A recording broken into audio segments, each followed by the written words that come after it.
हो जाएगा। सीधे चलते हैं, हमारे खास मेहमान हमारे साथ जुड़ चुके हैं। सबसे पहले सुधांशु मित्तल बीजेपी से हमारे साथ हैं, अखिलेश प्रताप सिंह कांग्रेस से हमारे साथ हैं। आप दोनों का स्वागत है। हमारे साथ आलोक मेहता जी भी हैं, वरिष्ठ पत्रकार हैं। लेकिन सबसे पहले सुधांशु जी, मैं सवाल बड़ा सीधा है।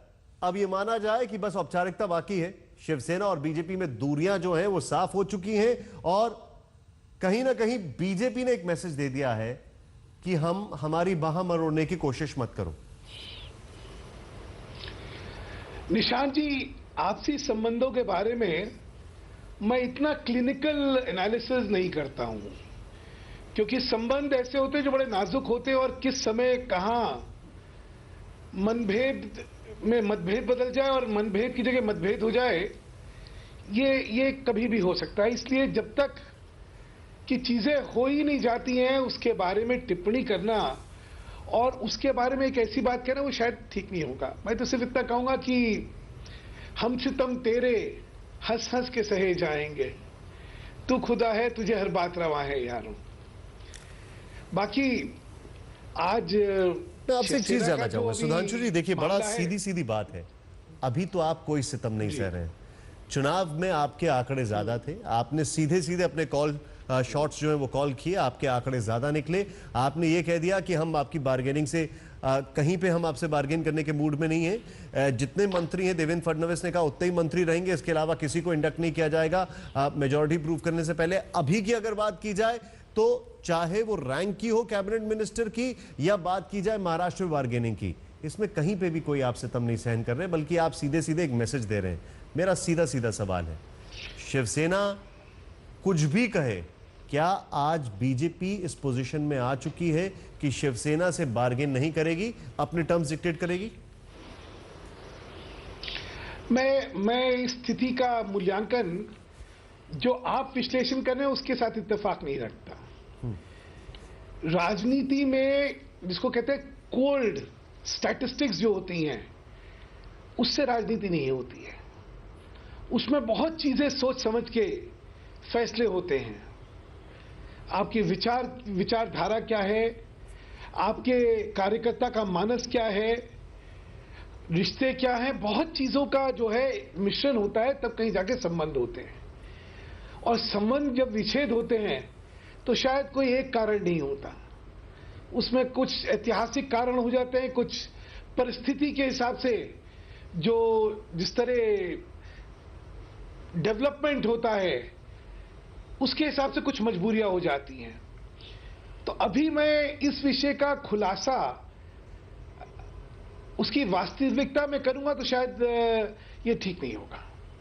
बाकी 25 साल का कम से कम इतिहास मैंने बहुत करीब से देखा है। बहुत मौके आए थे जहां लगता था कि अब शायद सब चीजें खत्म हो चुकी हैं जी, लेकिन क्योंकि मतभेद हुआ करते थे, मनभेद नहीं हुआ करते थे। मैं वापस आ रहा हूं, मैं सीधे मैं आपको कुछ सुनाना चाहूंगा। यहां पर ऑडियो में बहुत कुछ चीजें कम आई होंगी। मेरे साथ मुनीश हमारे रिपोर्टर एयरपोर्ट से जुड़े हैं। जब वहां पर बाकायदा देसाई साहब आते हैं, शिवसेना के कार्यकर्ताओं ने क्या नारे लगाए बीजेपी के खिलाफ, सुनाएंगे, हम आपको बताएंगे एक छोटे से ब्रेक के बाद। अखिलेश जी, मैं आपके पास आ रहा हूं एक छोटे से ब्रेक के बाद। ब्रेक के बाद हम वापस आपके साथ हैं और आपको बता दें, इस वक्त हमने हल्ला बोल शुरू किसी और मकसद से किया था, आज का हमारा विषय कुछ और था, लेकिन एकाएक तस्वीरें जो सामने आई, आपको तस्वीरें हम दिखा देते हैं पहले, किस तरीके से शिवसैनिकों ने बीजेपी के खिलाफ नारेबाजी की है। इस वक्त शिवसेना भवन में उद्धव ठाकरे अपने बेटे के साथ पहुंचे हैं, अनिल देसाई वहां पर पहुंच चुके हैं और बैठक चल रही है बहुत बड़ी। और इस बैठक में कई सारी चीजें सामने आ चुकी है। साहिल, कई सारी चीजें सामने आएंगी। साहिल हमारे साथ है, लेकिन मुनीश इस वक्त हमारे साथ एयरपोर्ट से जुड़े हुए हैं, हमारे तमाम मेहमान हैं। मुनीश, बीजेपी के खिलाफ नारे लगे, क्या नारे लग रहे थे?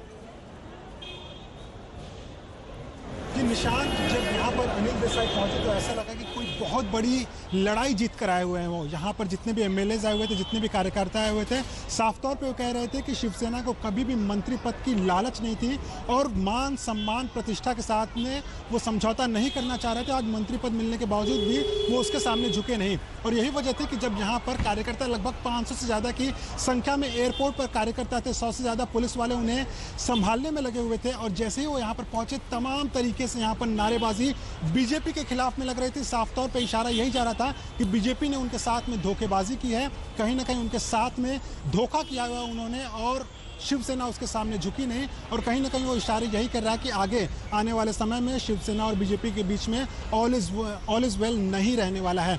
और यही वजह थी कि जब अनिल देसाई यहाँ से बाहर निकले तो 500 से ज़्यादा के कार्यकर्ता यहाँ पर शिवसेना के जमा थे और उन्होंने लगातार बीजेपी के खिलाफ में नारेबाजी की। साफ तौर पे कहा कि शिवसेना जो है वो बीजेपी के सामने नहीं झुकी और उनको मंत्री पद का लालच कभी नहीं था, उन्हें था तो सिर्फ महाराष्ट्र के अस्तित्व को रोक रहा हूं मैं आपको। अखिलेश जी हमारे साथ हैं।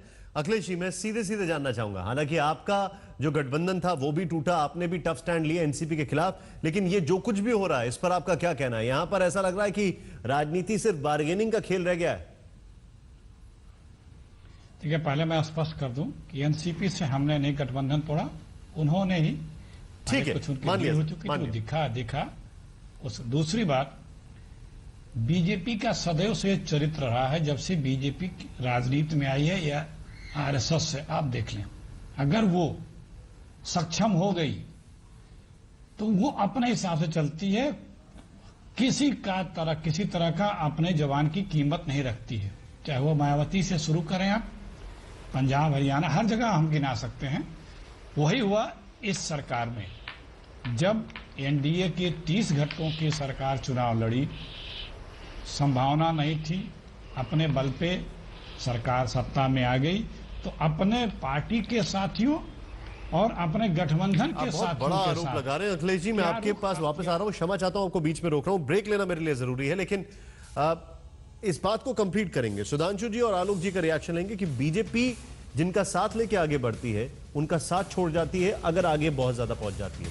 ब्रेक के बाद फिर स्वागत है। हम अपने दर्शकों को बता दें कि हमने एक विषय यहां पर लिया कि कैबिनेट विस्तार और शिवसेना से तकरार साफ दिखाई दे रहा है यहां पर। क्यों? क्योंकि अभी जो हालात हैं वो शिवसेना से तकरार वाले दिखाई दे रहे हैं। सुधांशु मित्तल जी हमारे साथ हैं बीजेपी से, हमारे साथ मौजूद हैं इस वक्त हमारे एक और मेहमान अखिलेश प्रताप जी। और सामने जो ग्राफिक्स हैं आपके, महाराष्ट्र पर ठोस समझौता न होना, शिवसेना बीजेपी में क्यों बिगड़ी बात। शिवसेना डिप्टी सीएम का पद चाहती थी, महाराष्ट्र में डिप्टी सीएम न मिलने पर 12 मंत्री पद, 2:1 का रेशो की बात चल रही थी। और महाराष्ट्र पर ठोस समझौता नहीं होने के अलावा देसाई को कमजोर मंत्रालय का डर था, बल्कि बात हो रही थी कि वो कैबिनेट मंत्री की मांग कर रहे हैं, ये राज्य मंत्री दे रहे हैं, इसको लेकर अलग अलग चीजें सामने आ रही थी। हमारे साथ उर्मिलेश जी जुड़ चुके हैं, हमारे साथ आलोक जी हैं जिनके पास अभी तक एक भी बार नहीं गए, हम वापस आ रहे हैं उनके पास। लेकिन साहिल हमारे साथ है। साहिल, मैं सीधे जानना चाहता हूं 2 सवाल। पहला तो शिवसेना भवन में, शिवसेना सदन में क्या हो रहा है, एक। दूसरा, क्या अनंत गीते भी आज अपने पद से हट जाएंगे?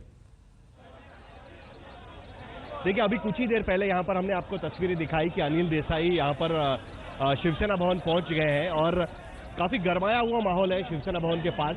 और जो एक गुस्सा है बीजेपी को लेकर वो शिवसैनिकों की घोषणाबाजी में साफ नजर आया। आप देख सकते हैं कि इसी वक्त अनिल देसाई यहाँ पर आए, एक बार फिर उनका जोरदार स्वागत किया गया। लेकिन अब मामला बनता है कि अनिल देसाई के शपथ ना लेने के बाद में क्या अनंत गीते भी अपना इस्तीफा देंगे।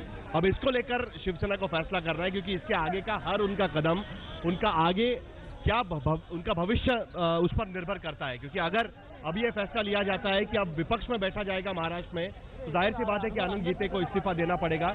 और अनंत गीते के इस्तीफा देने के बाद मामला काफी बदल जाएगा। उसके बाद ये बात साफ हो जाएगी कि अब शिवसेना और बीजेपी के रिश्ते कभी भी नहीं सुधर पाएंगे और महाराष्ट्र में स्थिर सरकार नहीं हो पाएगी। भले ही एनसीपी ने साफ कह दिया है कि विश्वास मत में वो बीजेपी को समर्थन देंगे, लेकिन आखिरकार बाहर से ये समर्थन होगा और ये सरकार बीजेपी कितना चला पाएगी, ये इस पर एक बड़ा सवाल या निशान होगा। लेकिन शिवसेना की भूमिका पर शिवसेना का भविष्य और महाराष्ट्र का इतिहास भी निर्भर करेगा। तो ये एक अहम फैसला अब उद्धव ठाकरे लेंगे और मीडिया से भी वो रूबरू होंगे। फिलहाल अनिल देसाई को यहाँ पर हीरो बनाने की कोशिश हो रही है, क्योंकि दिल्ली जाकर बिना शपथ लिए वो वापस आए हुए हैं। लेकिन आगे का फैसला ये निर्भर करेगा कि शिवसेना कितना आगे बढ़ पाएगी। हीरो या मार्टर, सवाल तो ये खड़ा होता है कि क्या बनाने की कोशिश हो रही है। मैं साहिल आपके पास आ रहा हूं। आलोक जी, ये जो पूरा विषय है, सवाल ये खड़ा होता है कि आज जो थोड़े दिन पहले तक संकेत मिल रहे थे, संजय राउत बोलते थे हमारा ब्लड ग्रुप एक है, अलग अलग बातें चल रही थी, अब सब पैकअप है, मान के चला जाए। देखिए, मुझे लगता है कि जो लोग राष्ट्रीय राजनीति के हिसाब से सोचें तो पूरी एक कुछ नीति रणनीति भी यदि कहा जाए कि इस तरह की जो ब्लैकमेलिंग है गठबंधन की, सुधांशु जी ये बात शायद नहीं कह सकते, लेकिन मुझे ऐसा लगता है कि हम लोगों ने देखा है 10 वर्ष ये वाला समय जो कांग्रेस यूपीए गठबंधन था, और इसके पहले एनडीए में वाजपेयी जैसे कद्दावर जो बड़े शीर्षस्थ नेता थे, उनको भी ब्लैकमेलिंग से जयललिता कभी परेशान करती थी, कभी कोई करता था। ऐसी स्थिति में मुझे लगता है कि ये नरेंद्र मोदी जी ने भी जो सोच कर किया है, सुरेश प्रभु जैसे जो इनकी छवि ईमानदार रही है, वही बाल ठाकरे जब इन्होंने सुरेश प्रभु को हटवाया था, आज उसका सही जवाब, सही प्रतिकार एक तरह से और सही पुरस्कार सुरेश प्रभु को मिला है कि उन्हें एक अच्छा महत्वपूर्ण ढंग से मंत्री बनाया गया। इसलिए शिवसेना को तकलीफ होना स्वाभाविक है।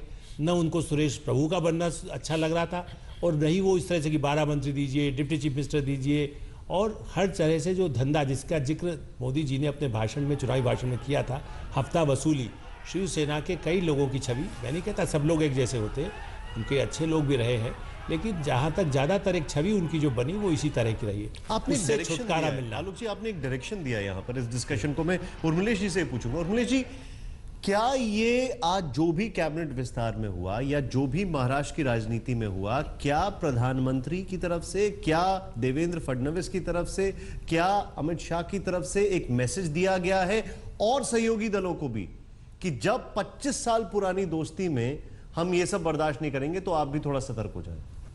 देखिए, केंद्रीय स्तर पर जो गठबंधन का समीकरण है वो कुछ अलग है, महाराष्ट्र का अलग है, और महाराष्ट्र के कारण ही केंद्रीय स्तर पर अब समीकरण बिल्कुल उलट पुलट गया ऑल ऑफ सडन। और सच पूछी तो आज की दोपहर शिवसेना ने ये झटका न दिया होता तो ये जो जश्नी माहौल था उसकी व्याख्या अलग ढंग से की जाती। लेकिन एक बात बिल्कुल साफ है कि महाराष्ट्र में भी जो ये गठबंधन टूटा है उसकी मुख्य वजह मैं समझता हूं वो ये है कि ये चुनाव के बाद जब बीजेपी नंबर 2 नहीं नंबर 1 की पार्टी बन गई, गठबंधन पहले ही टूट चुका था, उसको लगा कि अब उतनी जरूरत शिवसेना की नहीं है। और एक बड़े सूबे में देश के, मैं पहले भी कह चुका हूं आपके चैनल पर, हिंदुत्व की झंडा बरदार 2 पार्टियां समानांतर क्यों काम करें, ये कहीं ना कहीं नरेंद्र मोदी जी और आरएसएस के दिमाग में है कि हिंदुत्व का एक ही ध्वज वहां पर लहराए जो आगे काम करे। यही कारण है कि शिवसेना को जो आप बता रहे तरजीह नहीं दी। थोड़ी देर पहले कुछ अखिलेश जी ने भी उसी लाइन पर कुछ बोला था। मैं अखिलेश जी, सुधांशु जी मैं आपके पास आ रहा हूं, एक सेकंड यहां पर सीधे हम चलना चाहते हैं साहिल के पास। साहिल, कई पीछे वहां पर कार्यकर्ता है, क्या कह रहे हैं वो लोग?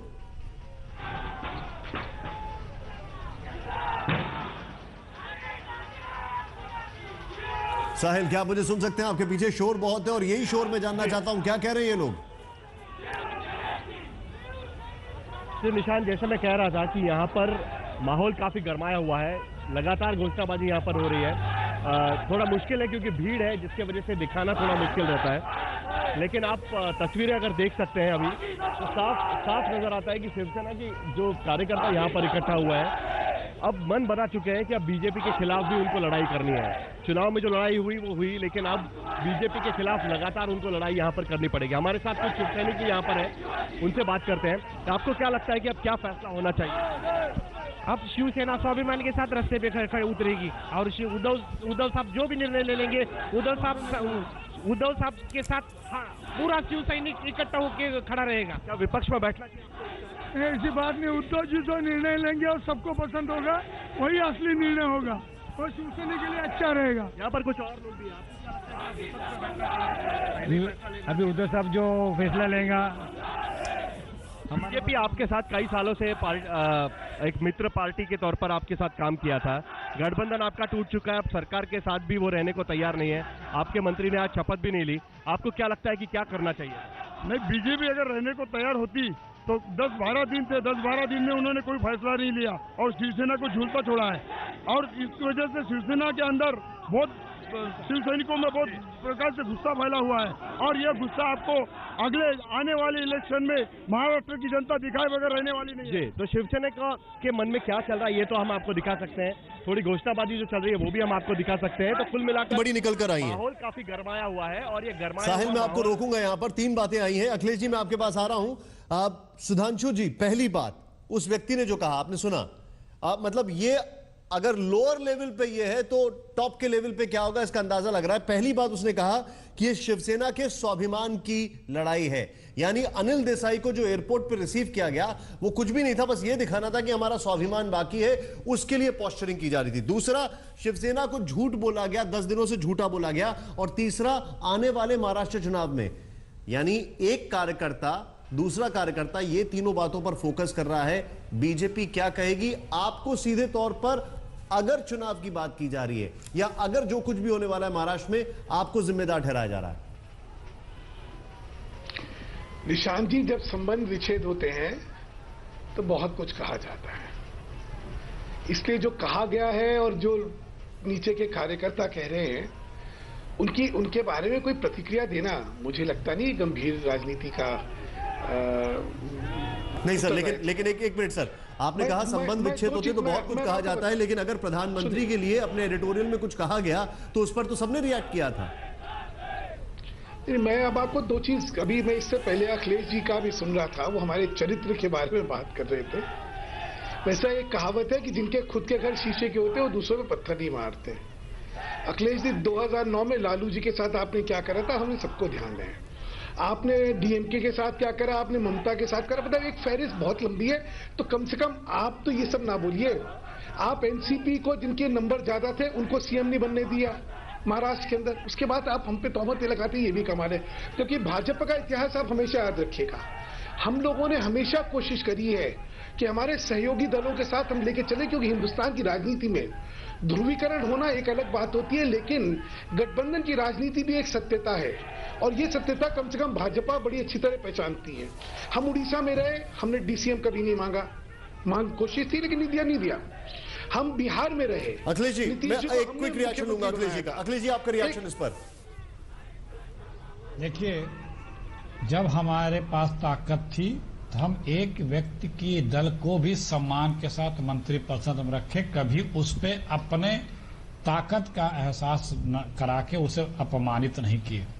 एक बात आपने कही कि वो ये संदेश दे रहे हैं माननीय मोदी जी कि आप जो और भी अलायंस हैं वो समझ लें। मैं इससे एक कदम और जोड़ता हूं आपको, ये संदेश उन्होंने अपने दल के वरिष्ठ नेताओं से इसकी शुरुआत की थी कि यदि आप मेरे विचारों से, क्योंकि आरएसएस या बीजेपी की जो मूल भूमिका होती है, जो विचार होते हैं, यदि वो समर्थ हैं तो एक नायकवाद की प्रवृत्ति चलती है, समर्थ नहीं है तो उस अलायंस की बात करते हैं। तो आज जब वो समर्थ हैं तो एक नायकवाद का व्यक्तित्व का ही निर्णय चलेगा, वो चाहे दल के अंदर हो चाहे हमारे समर्थक दल हैं।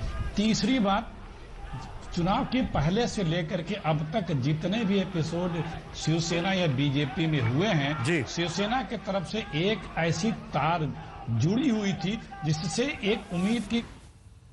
अखिलेश जी, मैं थोड़ा सा रोकूंगा आपको यहाँ पर। एक शिवसैनिक जो बोल रहा है वहां पर, वो आपने सुना, उसने 3 चीजों का यहाँ पर आलेख किया है और तीनों से लगता है कि अब महाराष्ट्र के जो भी हालात होंगे उसके लिए बीजेपी को कोसा जाएगा और उसको जिम्मेदार ठहराया जाएगा। वक्त एक ब्रेक का, वापस लौट रहे एक छोटे से ब्रेक के बाद। ब्रेक के बाद आपका एक बार फिर स्वागत है। शिवसेना की इस हलचल से पहले आज एक बड़ा सवाल हमने आपसे पूछा था कि ये क्या विस्तार जो है वो चुनावी है। हमने आपसे सवाल पूछा था, मोदी का मंत्रिमंडल विस्तार क्या चुनावी है? हाँ 38% और 62% लोगों ने बोला ना। यही बेसिकली आज हमारा शो था, लेकिन एकाएक शिवसेना की गठबंधियां बढ़ गई। एक क्विक रिएक्शन इस पर लेना चाहेंगे, सबसे पहले सुधांशु जी के साथ और फिर उसके बाद अखिलेश जी और उमलेश जी और आलोक जी से। सबसे पहले सुधांशु जी, क्या ये मंत्रिमंडल विस्तार चुनावी है? निशांत जी, एक आपको सिर्फ तथ्य दे दूं, फिर आपको शायद लगेगा कि जो जनता ने समझा वही असलियत है। बताइए। 4 कैबिनेट मिनिस्टर और 3 जो हैं 3 इंडिपेंडेंट चार्ज। कौन कौन? मनोहर पारिकर, सुरेश प्रभु, नड्डा जी, वीरेंद्र जी। एक गोवा, महाराष्ट्र, हिमाचल, हरियाणा। फिर 3 इंडिपेंडेंट जो हैं वो तेलंगाना, बिहार और यूपी। अब यूपी 2017 में है और बिहार 2016 में है या 15 के आखिर में। इसके अलावा कहीं चुनाव ही नहीं है। और अगर चुनाव को देख के इनको लिया जाता, 4 कैबिनेट मिनिस्टर और 3 जो इंडिपेंडेंट चार्ज हैं, तो अगर फिर तो इनमें से किसी को होना ही नहीं चाहिए था। तो ये चुनाव को देख के नहीं, क्षमताओं को देख के, संतुलन को देख के, किस तरह सुशासन दिया जाएगा उसको देखते। अखिलेश जी, क्या आप इस बात से इत्तेफाक करते हैं? Quick reaction sir. इनकी परिपक्वता। Point taken sir. एक क्विक रिएक्शन अखिलेश जी का। मोदी जी की हुकूमत में किसी के मंत्री रहने या किसी प्रदेश से मंत्रिपरिषद में लिए जाने का कोई महत्व नहीं रहता है। मैंने बताया सारे रबर स्टैंप हैं, कुछ रबर स्टैंप और बढ़ गए।